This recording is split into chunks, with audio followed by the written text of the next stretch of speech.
ಮಿದುಳಿನ ಶಕ್ತಿ ಹೆಚ್ಚಿಸುವ ಜ್ಞಾನ ಮುದ್ರೆಯ ಬಗ್ಗೆ ನಮ್ಗೆಲ್ಲ ಎಷ್ಟು ಗೊತ್ತಿದೆ. ಗೀತಾಸಾರದಲ್ಲಿ ಕೂಡ ಜ್ಞಾನ ಮುದ್ರೆಯ ಉಲ್ಲೇಖ ಇದೆ. ಶ್ರೀಕೃಷ್ಣನು ಅರ್ಜುನನಿಗೆ ಗೀತಾ ಉಪದೇಶ ಜ್ಞಾನ ಮುದ್ರೆಯಲ್ಲಿ ಮಾಡಿದನು ಎಂದು ಉಲ್ಲೇಖಿಸಲಾಗಿದೆ. ಜ್ಯೋತಿಷ್ಯ ಅಥವಾ ಗ್ರಹಗಳ ವಿಧಿ ಪ್ರಕಾರ ಹೆಬ್ಬೆರಳು ಮಂಗಳದ ಮತ್ತು ತೋರ್ಬೆರಳು ಗುರುಗ್ರಹದ ಅಂದ್ರೆ ಜುಪಿಟರ್ದ ಪ್ರತೀಕ.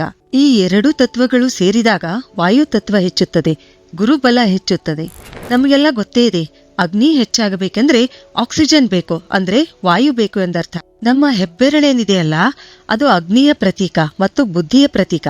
ಈ ಅಗ್ನಿ ತತ್ವದ ಹೆಬ್ಬೆರಳಿನ ತುದಿಗೆ ವಾಯು ತತ್ವದ ತೋರ್ಬೆರಳಿನ ತುದಿ ಜೋಡಿಸಿದಾಗ ಜ್ಞಾನ ಮುದ್ರೆ ಆಗುತ್ತದೆ. ಇದರಿಂದ ನಮ್ಮ ಬುದ್ಧಿ ಶಕ್ತಿ ಹೆಚ್ಚುತ್ತದೆ. ಈ ಮುದ್ರೆಯಿಂದ ಬಹಳಷ್ಟು ಲಾಭಗಳಿವೆ. ಜ್ಞಾನ ಮುದ್ರೆಯಿಂದ ನಮ್ಮ ಕಾನ್ಸಂಟ್ರೇಷನ್ ಹೆಚ್ಚಾಗೋದ್ರಿಂದ ಇದು ಬುದ್ಧಿಜೀವಿಗಳಿಗೆ, ಶಿಕ್ಷಕರಿಗೆ, ವಿದ್ಯಾರ್ಥಿಗಳಿಗೆ ಒಂದು ಒಳ್ಳೆ ಮುದ್ರೆ.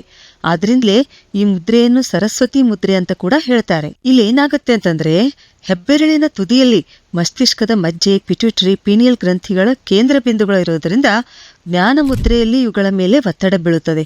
ಅಕ್ಯುಪ್ರೆಷರ್ ಕೊಟ್ಟ ಹಾಗೆ ಆಗುತ್ತೆ. ಆದ್ರಿಂದಲೇ ಮಸ್ತಿಷ್ಕದ ಕಾರ್ಯಗಳಾದ ಚಿಂತನೆ, ಅಧ್ಯಯನಶೀಲತೆ, ಏಕಾಗ್ರತೆ, ಸ್ಮರಣ ಶಕ್ತಿ ಇವೆಲ್ಲ ಏನಂತಂದ್ರೆ ಹೆಚ್ಚುತ್ತವೆ. ಈ ಮುದ್ರೆ ಮಾಡೋದ್ರಿಂದ ಅಗ್ನಿ ಮತ್ತು ವಾಯು ತತ್ವಗಳು ಪರಸ್ಪರ ಸಂಯೋಜನೆ ಹೊಂದಿ ಮನಸ್ಸು ಸ್ಥಿರವಾಗುತ್ತದೆ, ವಿಚಾರಗಳು ಸಾತ್ವಿಕವಾಗುತ್ತವೆ.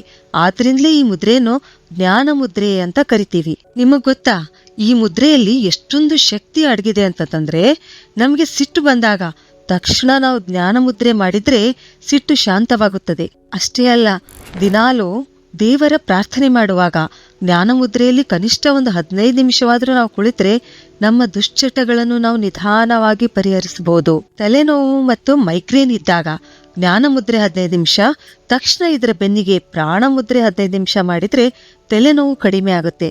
ಹೈಪರ್ ಆಕ್ಟಿವ್ ಮಕ್ಕಳಿಗಂತೂ ಈ ಮುದ್ರೆ ತುಂಬಾನೇ ಉಪಯುಕ್ತ. ಡಿಪ್ರೆಷನ್, ಹಠಮಾರಿತನ, ರೇಗುವುದು, ಮನಸ್ಸಿನ ಚಂಚಲತೆ, ಭಯ, ಸಂಶಯ ಇದ್ದಾಗ ಜ್ಞಾನ ಮುದ್ರೆ ನಿರಂತರ ಮಾಡುತ್ತಾ ಬಂದ್ರೆ ಈ ಎಲ್ಲಾ ಸಮಸ್ಯೆಗಳು ನಿವಾರಣೆಯಾಗಿ ಪ್ರಸನ್ನತೆ ಬೆಳೆಯುತ್ತದೆ. ನಿದ್ರಾಹೀನತೆ ಸಮಸ್ಯೆ ಕೂಡ ಈ ಮುದ್ರೆ ಸರಿಪಡಿಸುತ್ತದೆ.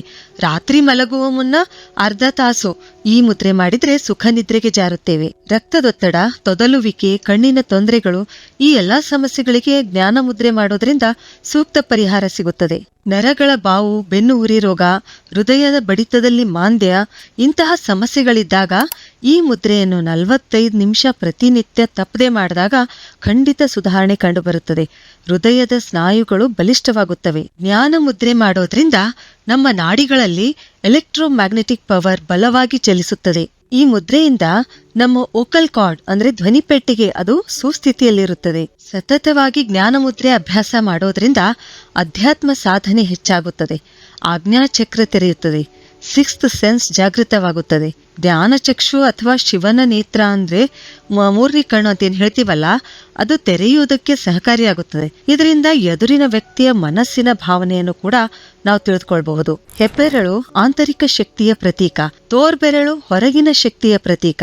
ಇವೆರಡರ ಸಂಯೋಗದಿಂದ ನಾವು ದಿವ್ಯ ಶಕ್ತಿಯನ್ನು ಪಡೆದುಕೊಳ್ಬಹುದು. ಈ ಜ್ಞಾನ ಮುದ್ರೆಯಲ್ಲಿ ಒಂದು ವೇಳೆ ನಮ್ಮ ಅಂಗೈಯನ್ನು ಕೆಳಮುಖ ಮಾಡಿದ್ರೆ ಅದನ್ನು ಚಿನ್ಮುದ್ರೆ ಅಂತ ಹೇಳ್ತೀವಿ. ಸರಿ, ಹಾಗಾದ್ರೆ ಮುಂದಿನ ವಿಡಿಯೋದಲ್ಲಿ ಮತ್ತೊಂದು ಉಪಯುಕ್ತವಾದ ಮಾಹಿತಿಯೊಂದಿಗೆ ಭೇಟಿಯಾಗೋಣ. ಧನ್ಯವಾದಗಳು.